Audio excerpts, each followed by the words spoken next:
In this third video on influencing the political environment, we're going to be talking about financial incentive strategies. So, in addition to providing information to members of Congress or other policymakers in order to influence their thinking or behaviors, individuals and organizations can also try to create financial incentives that encourage, again, those individuals to sort of behave in the way that you'd like them to. One way to do this is through political action committees, or PACs. You may have heard of this. PACs are independently incorporated organizations that can solicit contributions and then channel those funds to candidates seeking public office.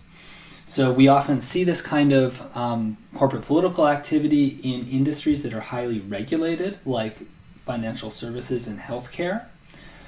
So what this allows is to pool a bunch of money together that can be used to influence a political party or a political candidate.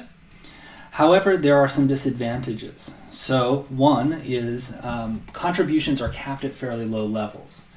So political action committees can only spend the money that they can raise, and they can only raise a certain amount from each individual. Okay, so if you're one really wealthy person or one really wealthy organization, a PAC is not necessarily the most useful thing for you because you can't just put all of your money into it and then have that money go on to a political campaign or a political party.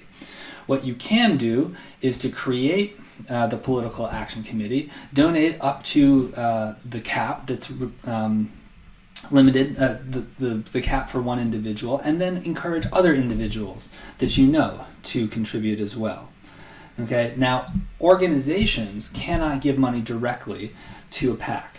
So they can create a PAC, and one firm, let's say Facebook, I don't know if they have a political action committee, they might, but Facebook could create a political action committee. It would be unable as an organization to give any money to it. Mark Zuckerberg could give some money to it. That contribution would be capped at a fairly low level, but other people, other Facebook employees, for example, or other individuals in society could also donate.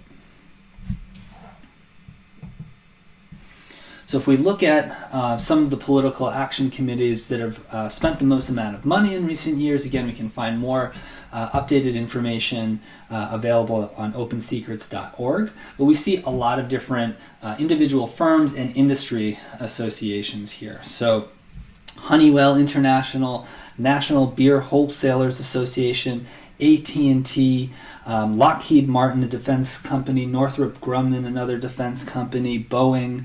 Again, some of the sectors that are really influenced by public policy, defense contractors really, they get most of their work from the federal government, right? So they are looking to influence policymakers in this way, have created political action committees.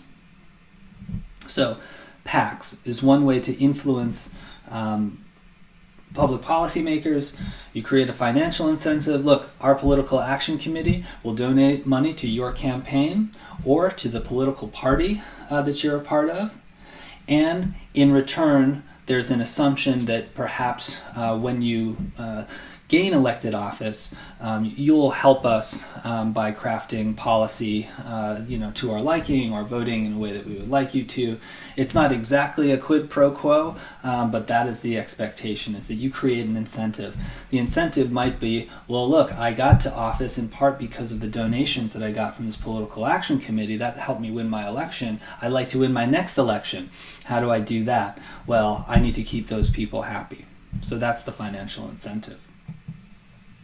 So you can find more recent information, again, on opensecrets.org, and it's an interesting place to explore all of the different PACs, the recipients, and where the money gets spent. You may also have heard about super PACs. So as long as political action committees do not contribute directly to candidate campaigns or parties, they can accept unlimited contributions from individuals. So remember what I said a few slides ago. One of the main disadvantages of the traditional political action committee is that it can only receive relatively small donations from individuals, a few $1,000s. But if the money's not going to be spent directly on a campaign or party, you can solicit unlimited contributions. So this came about as a result of Supreme Court rulings in Citizen United and other cases, and it has had a huge impact on money in politics.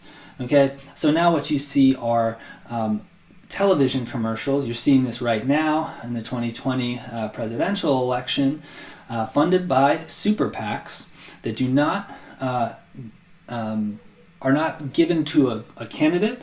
They are just spent independently. So the super PAC is not coordinating with the campaign, but it is producing an ad that would definitely help one candidate over another. So, for example, I don't know offhand the name. I believe both Bernie Sanders and Joe Biden had super PACs supporting them. I could be wrong about that.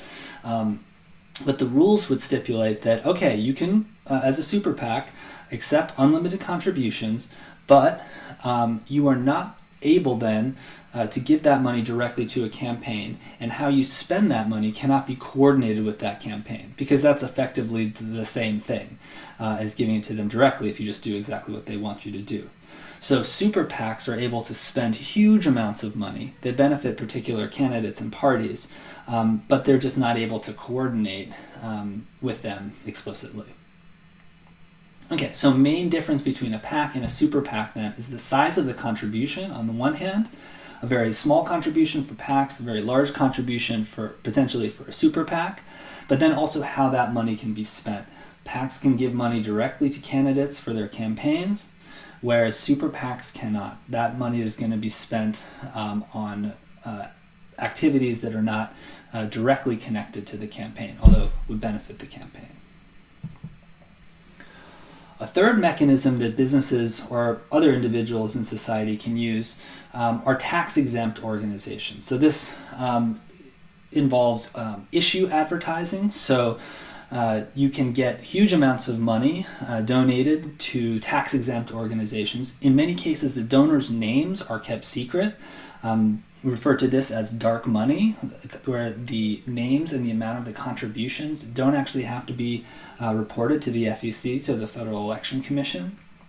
So there are no contribution or spending limits. The requirement here, though, that has to be fulfilled is you cannot mention individual candidates by name. So you can only talk about issues. Now, that said, if you know, for example, in this presidential election that Bernie Sanders is talking about, let's say, his plan for Medicare for all, Medicare for all, and Joe Biden is not, and you have an issue TV ad talking about Medicare for all, that's likely to, in a positive way, that's likely to benefit Bernie Sanders and not Joe Biden. Okay, so anyway, I'm not saying that that was happening, but this is another way in which organizations can create financial incentives. So there's unlimited contributions, no spending limits.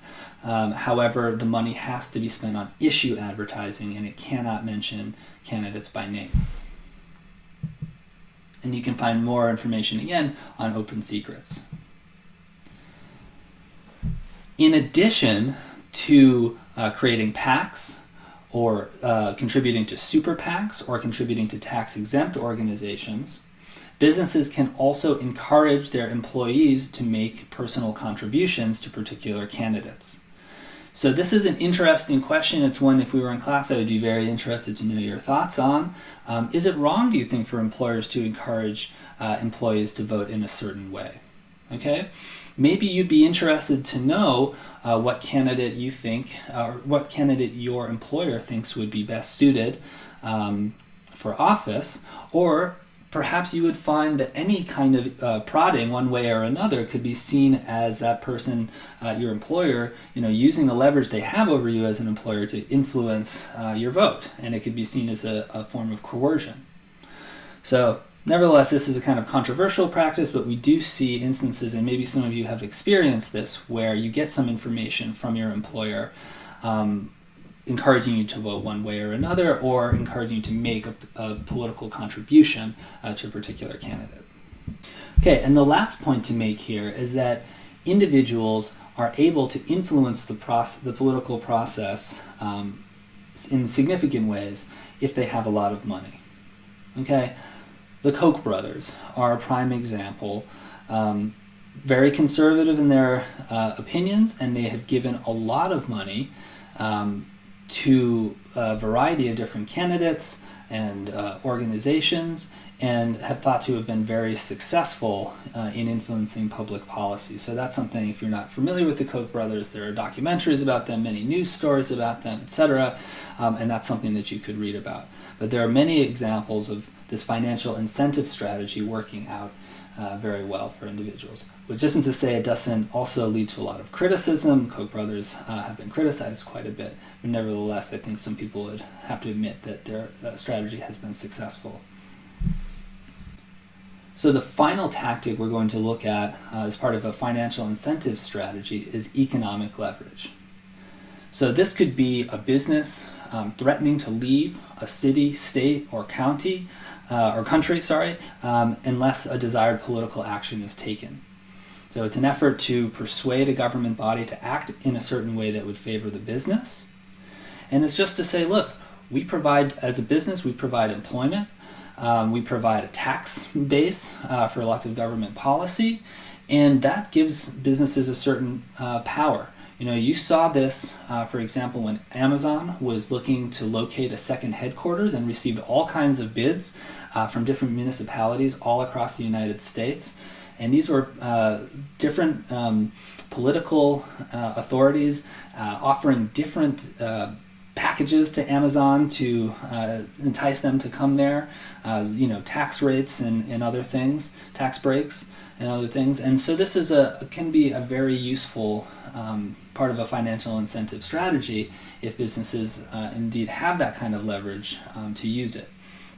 So this is part of a theory that political scientists look at it called the market as prison, which says that policymakers are severely constrained by the economic power of business. In other words, they are so dependent upon business to provide jobs and to innovate and to provide a good standard of living and economic growth and so on, that they have a very hard time saying no.